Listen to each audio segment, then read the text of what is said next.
याद को आज जीवंत होने का मौका मिला है या फिर हर उस पहलू पर आज बात करने का मौका मिला है जो हर एक नागरिक को जानना जरूरी है। रंजन महाजन, रक्षा विशेषज्ञ, इस समय हमारे साथ जुड़ चुके हैं। सबसे पहले सर, आपका मैं स्वागत करती हूं, शुभकामनाएं आपको देती हूं, क्योंकि आज पूरा देश ये पर्व बना रहा है। ये पर्व अपने आप में इसलिए खास है, 77वां गणतंत्र दिवस की अगर हम बात करें, क्योंकि आज हमारा देश ना सिर्फ देश के लिए बल्कि विदेशों के लिए भी एक बड़ा संदेश छोड़ने जा रहा है। 2 चीफ गेस्ट को इनवाइट किया गया है और सीधे सीधे अमेरिका को भी ये बताने जा रहा है कि भारत के पास इस समय कौन सी ताकत मौजूद है। Thank you very much. सबसे पहले मैं आपको और आपके जो देखने वाले जो आपके चाहक लोग हैं उनको मैं आप इंडिपेंडेंस डे की बधाई देता हूँ, सॉरी रिपब्लिक डे की बधाई देता हूँ।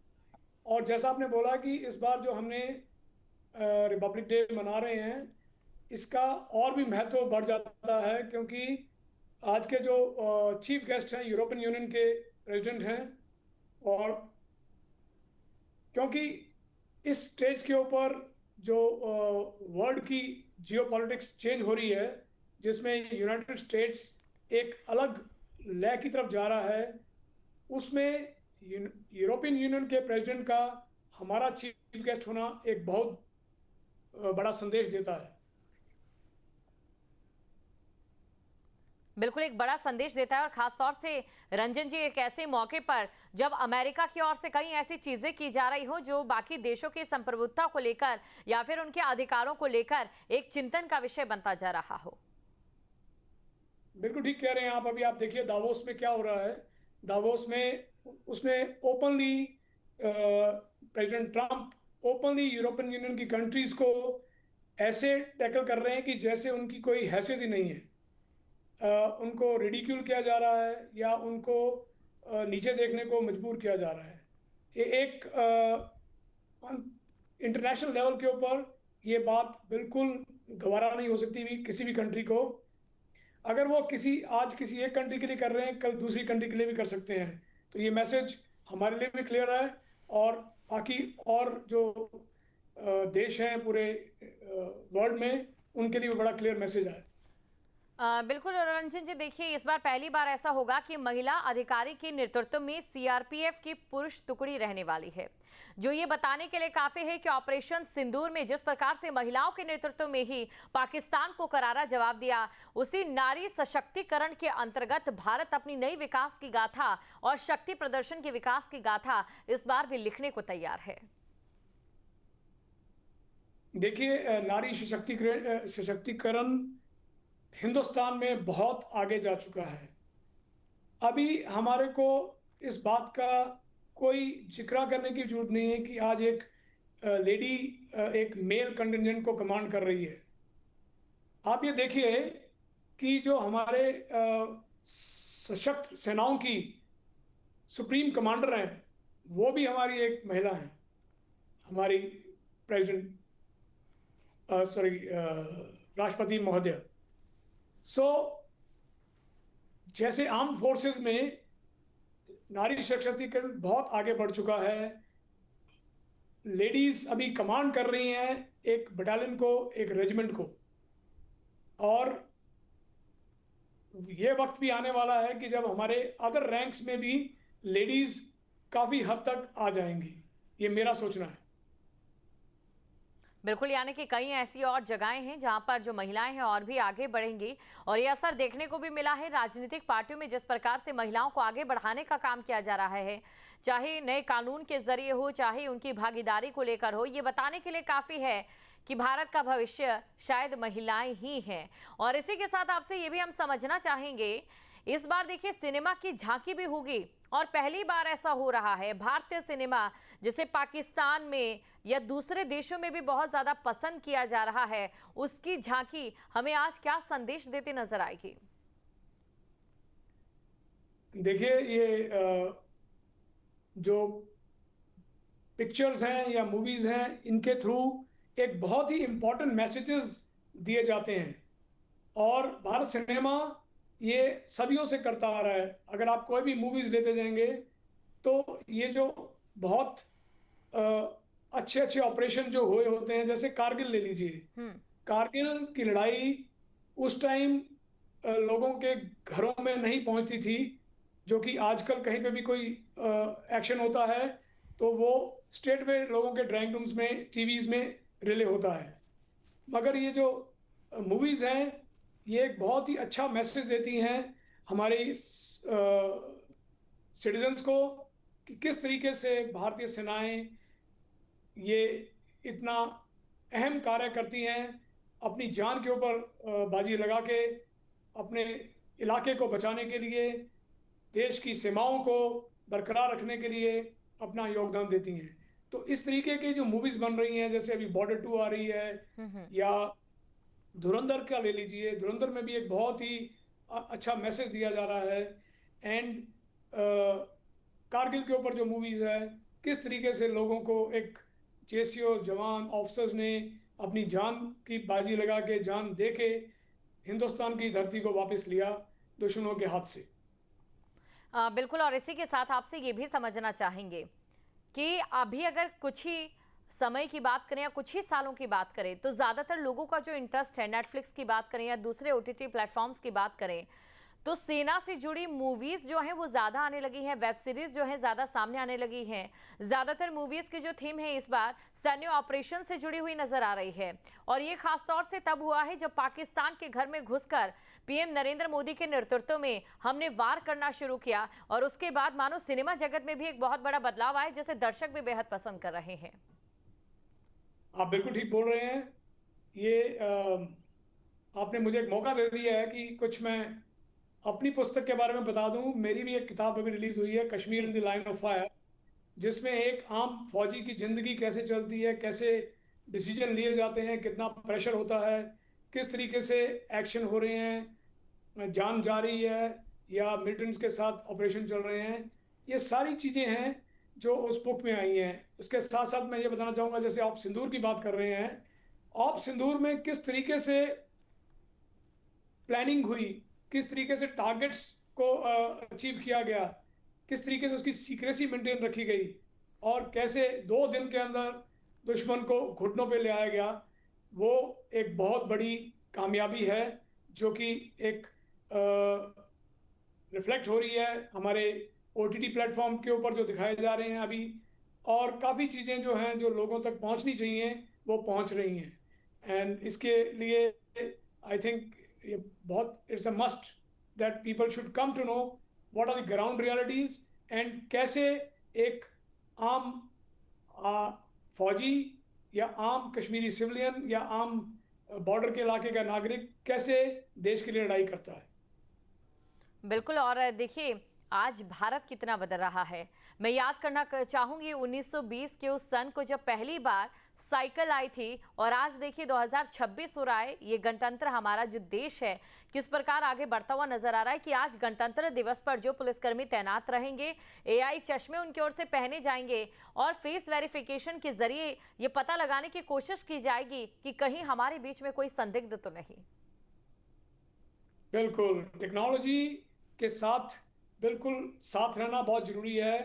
और ये मैं हमारे देश के लिए एक बहुत गर्व की बात है कि किस तरीके से हमारी police, paramilitary forces, army, navy, air force किस तरीके से कैपेबिलिटी को बढ़ा रही हैं अपनी, और किस तरीके से अपने काम को और अच्छे तरीके से करने का प्रयत्न कर रही हैं। Technology always assist the man power. So हमारी जो फौजों के पास जो ये चीज़ें आ रही हैं, वो जैसे आपने एग्जांपल दिया कि कैसे वो एआई बेस्ड चश्मा पहन के दूर से लोगों को पहचान जाएंगे, तो कौन उसमें कुछ लेके आ रहा है या कुछ गड़बड़ है, तो वो बहुत ज़रूरी है। इसी तरीके से अभी आप ड्रोन ड्रोन ले लीजिए। ड्रोन्स ने एक ऑप सिंदूर में एक नया चैप्टर शुरू किया। हालांकि हमारी कैपेबिलिटी थी, हिंदुस्तान आर्मी की, हिंदुस्तान एयरफोर्स, हिंदुस्तान नेवी के पास अपना ड्रोन सिस्टम था, बट जिस तरीके से ये ड्रोन्स ने एक वॉरफेयर को बदली किया है, उसको हमने मई में हुआ था ऑप सिंदूर, और आज जनवरी है। अभी हमारी कैपेबिलिटी ऐसी है कि कहीं पे भी कुछ अगर पक्षी उड़ेगा तो उसको हम गिरा सकते हैं और उसके ऊपर जाके उसको उठा के वापस भी ला सकते हैं, इतनी कैपेबिलिटी है। सो कैपेबिलिटी के साथ बढ़ना एक मैन पावर को भी कम करता है, कैपेबिलिटी बढ़ाता है और काम अच्छे तरीके से करने में मदद करता है। भारत पर 2026 यानी कि हम गणतंत्र दिवस मना रहे हैं। बात अगर गणतंत्र दिवस की करें तो भारत ने कई बदलाव देखे हैं। पहली बार साइकिल की यात्रा से लेकर आज जिस प्रकार एआई का सहारा लिया जा रहा है, ये बदलते भारत की ही तो तस्वीर है। वैश्विक स्तर पर भी भारत ने अपनी जो इतिहास के साथ साथ जो कामयाबी के नए आयाम गढ़े गए हैं, वो ये बताने के लिए काफ़ी हैं कि किस प्रकार पड़ोसी राज्य आज हमसे खौफ खाते हैं। और थोड़ी देर में रिपब्लिक डे परेड का आयोजन भी होने जा रहा है। कर्तव्य पथ पर सैन्य बाहुबल दिखाई देगा। ब्रह्मोस, आकाश, अर्जुन टैंक भी शामिल होंगे। ये बड़ी खबर आपको बता रहे कर्तव्य पथ पर, जहां पर सैन्य बाहुबल भी देखने को मिलेगा। तस्वीरें आपके सामने हैं। यहाँ पर आप देख सकते हैं रक्षा मंत्री राजनाथ सिंह नजर आ रहे हैं। और इसी के साथ आज बेहद खास रहने वाला है ये गणतंत्र दिवस, क्योंकि इसके पीछे कई वजहें हैं। 8 ऐसे बदलाव हैं जो शायद पहली बार इस बार गणतंत्र दिवस में आपको देखने को मिलेंगे। और रिटायर्ड मेजर जनरल रंजन महाजन रक्षा विशेषज्ञ हमारे साथ इस समय बने हुए, सीधा हम उनके पास चलते हैं। रंजन जी, जिस प्रकार से मैंने तमाम बदलावों की बात की है, ये बदलाव हमारे संविधान की आत्मा भी है, क्योंकि इसलिए हमारा संविधान लचीला कहा जाता है। इसलिए हमारे संविधान को ये कहा जाता है कि समय अनुसार इसमें परिवर्तन भी किया जाता है। और वही परिवर्तन इस समय हमें देखने को मिल रहा है। गणतंत्र दिवस की परेड को लेकर जो गैलरियां बनाई जाती हैं, पहले उनकी संख्या नंबर के आधार पर नाम होता था, लेकिन इस बार सबसे बड़ा बदलाव ये देखने को मिला है कि भारत की नदियों के नाम पर उन गैलरीज का नाम रखा गया है, जो ये दर्शाता है कि जो बदलता भारत है या बढ़ता हुआ भारत है, वो अपनी जो जीवंत कहानी है या अपनी जो जीवंत परंपरा है, संसाधन है, उनसे कितना जुड़ा हुआ है। आप बिल्कुल ठीक कह रहे हैं। अगर आप देखेंगे जो प्रेजेंट गवर्नमेंट है, इन्होंने एक बहुत ही अच्छा इनिशिएटिव शुरू किया है कि हर चीज़ को हिंदुस्तान की जो हिस्ट्री है या उसकी जो ताकतें हैं उसके साथ जोड़ना।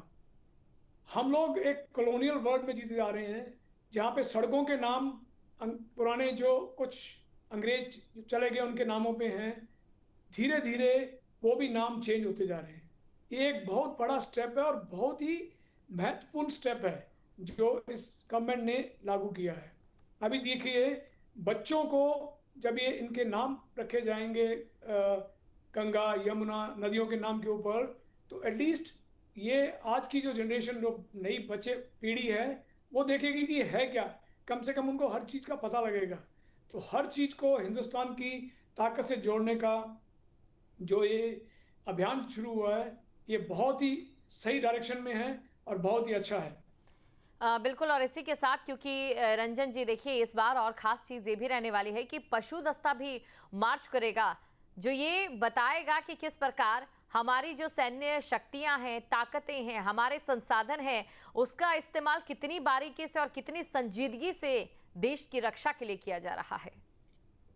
बिल्कुल ठीक कह रहे हैं। हमारी एक हिंदुस्तान की आर्मी की एक रिमाउंट वेटनरी कोर है, उसका एक दस्ता जो इस बार पार्ट ले रहा है, उसमें बैक्टीरियन नाम से ऊंट हैं, जो Bactrian camels, Zanskar horses, Zanskar के घोड़े, रैप्टर्स और इंडियन ब्रीड डॉग्स पार्ट दे रहे हैं।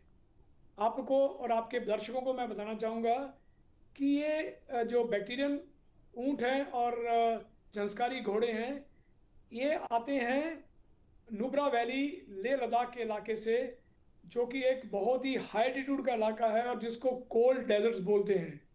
यहाँ पे एक डबल 2 पीठ वाले ऊंट होते हैं, जो वहाँ के बहुत ही अच्छे एनिमल गिने जाते हैं, जिनकी कैपेबिलिटी उस इलाके में बहुत अच्छी होती है। लोकल क्लाइमेट को वो देख सकते हैं और उनकी स्किल ज़्यादा होती है। तो ये जो हम दिखा रहे हैं, और अभी बात करता हूँ मैं रैप्टर्स के ऊपर, तो रैप्टर्स एक बर्ड्स ऐसे हैं जो कि ड्रोन्स के अगेंस्ट हम यूज़ करेंगे। और आते वक्त अगर अब मैं बात करता हूँ इंडियन ब्रीड डॉग्स के ऊपर, तो ये तकरीबन एक हमारी K9 यूनिट है जिसके अंदर डॉग्स होते हैं।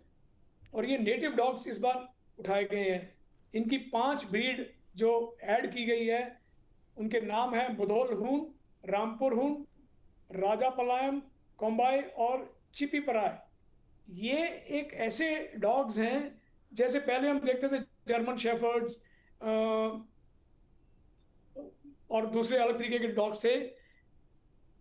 ये जो हमारी इंडियन ब्रीड्स हैं, ये उनसे ज़्यादा ताकतवर हैं, ज़्यादा कैपेबल हैं। तो इनके आने से हिंदुस्तान की इस दृष्टि में, हिंदुस्तान की आर्मी में कैपेबिलिटी बहुत बढ़ जाएगी और हम और काबिल तरीके से ऑपरेशन कर सकेंगे। बिल्कुल, और भी ताकतवर तरीके से जो ऑपरेशन है वो यहाँ पर किया जाएगा। इसी के साथ आपसे ये भी समझना चाहेंगे, देखिए वंदे मातरम को लेकर काफी ज्यादा हो हल्ला रहा है। राजनीतिक गलियारों से लेकर संसद में हमने वो आवाजें सुनी जो कि वंदे मातरम को लेकर या फिर इन कुछ शब्दों के बदलाव को लेकर अक्सर कही गई, चाहे बात पीएम नरेंद्र मोदी की करें या विपक्ष की ओर से करें। 150वीं वर्षगांठ जो है वंदे मातरम को लेकर वो भी बनाई गई, और जो निमंत्रण भेजे गए 26 जनवरी के, उसमें भी 150वीं जो वर्षगांठ है वंदे मातरम की, उसका लोगो का वर्णन था या फिर उसका लोगो था। ये क्या दर्शा रहा है? ये हिंदुस्तान की ताकत को दर्शा रहा है। हम अपने रूट से जुड़ रहे हैं। वंदे मातरम आपने भी सुना है, मैंने भी सुना है, हर एक हिंदुस्तानी ने सुना है।